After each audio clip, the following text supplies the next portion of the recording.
In 1820, an unsteady truce known as the Missouri Compromise had been crafted, which temporarily held the slavery debate in check. Under this compromise, Missouri had been permitted to enter the Union as a slave state, but slavery was to be prohibited in territory north of a line at 36 degrees 30 minutes. When Missouri was about ready to enter the Union, there was the state of Maine to come in, and that would be part of the what eventually would be called the Missouri Compromise. But there were still a lot of people who didn't like the idea of slavery extending further north than it had been, and so there were other aspects of that Missouri Compromise that had to be developed. And one of them then was to say, all right, Missouri can come in as a slave state, but that the rest of the territory that we acquired from France in the Louisiana Purchase, north of the southern boundary of Missouri, which is 36 degrees 30 minutes, that shall be forever free of slavery.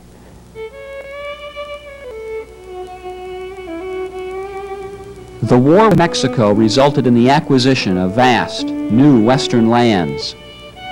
As the nation expanded, cracks began to appear in the Missouri Compromise. The question of slavery expansion arose again.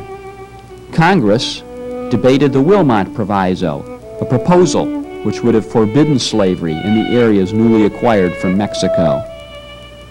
Kinsley S. Bingham, a farmer from Livingston County and an anti-slavery Democrat, was the only one of 4 Michigan congressmen to vote for the proviso.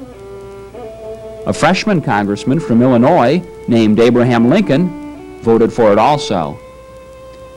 Though it never became law, the idea of preventing the spread of slavery into new territories had been planted.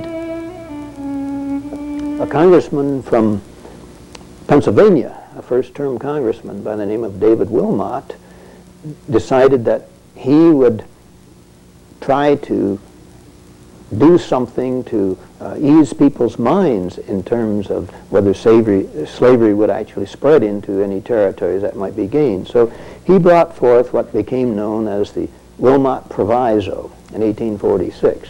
Now this never became a law, but the very important part of it is that the principle of the Wilmot Proviso, which was of course the non-extension of slavery into the territories of the United States, that lived on. In January of 1854, Stephen Douglas, an ambitious senator from Illinois, introduced his Kansas-Nebraska bill. Douglas favored construction of a transcontinental railway with its eastern terminus in Chicago, and which would pass through the future states of Kansas and Nebraska. To gain the support of Southern senators, he proposed that the citizens of Kansas and Nebraska be allowed to choose for themselves whether their new states would be slave or free. But Kansas and Nebraska lay north of the Missouri Compromise line. When Congress passed Douglas's plan, the Missouri Compromise was repealed, and the possibility loomed that slavery might spread northward. It accelerated then a trend that had been growing and worrying a great many thoughtful people in the country, namely the growing sectional hostility, because the Kansas-Nebraska Act then threw open for all to see and put in a place that it wasn't just going to go away, this whole issue, this question of the extension of slavery into the territories of the United States. And it caused a great many people to see the South as actively pushing almost part of a conspiracy to add territory to the United States that could be slave territory. In other words, slavery wasn't just going to be confined, slavery was expansive, and a good many Southerners made no bones about this at the time. It immediately led to a struggle in Kansas, of course, to see whether Kansas would be a slave state or a free state. And here was going to be then a test of this notion of popular sovereignty that Douglas was so high on. It also, in the long run, was the last straw as far as a good many people in the North were concerned, and it led directly then to the formation of a new party that came to be the Republican Party that would win the presidency in 1860.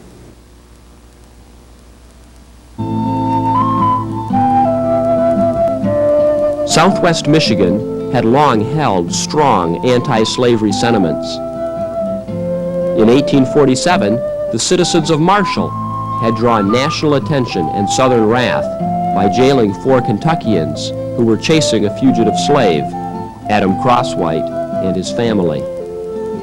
With their pursuers detained, the Crosswhites managed to escape to Canada via the Underground Railway. The Kentuckians later pursued their case in federal court and won a heavy fine against one of the Marshall residents who had shielded the Crosswhites. Zachariah Chandler, a wealthy Detroit businessman and anti-slavery activist, volunteered to pay the fine for the defense. Now Michigan passions were further inflamed by the Kansas-Nebraska Act.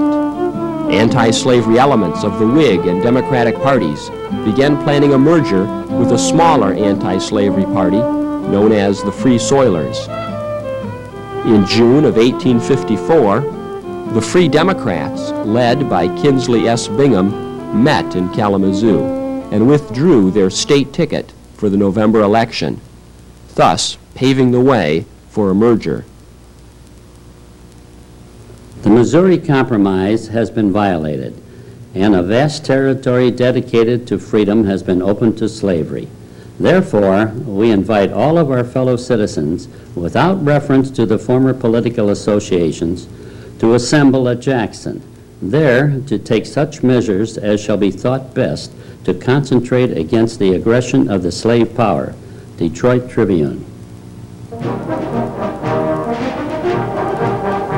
1,500 people answered the call to Jackson. The meeting was larger than anticipated and had to adjourn from the town hall to an oak grove. David S. Walbridge, a merchant from Kalamazoo, presided at the convention. Kinsley S. Bingham and Zachariah Chandler both addressed the assembly. Thus was the Republican Party born under the oaks in Jackson.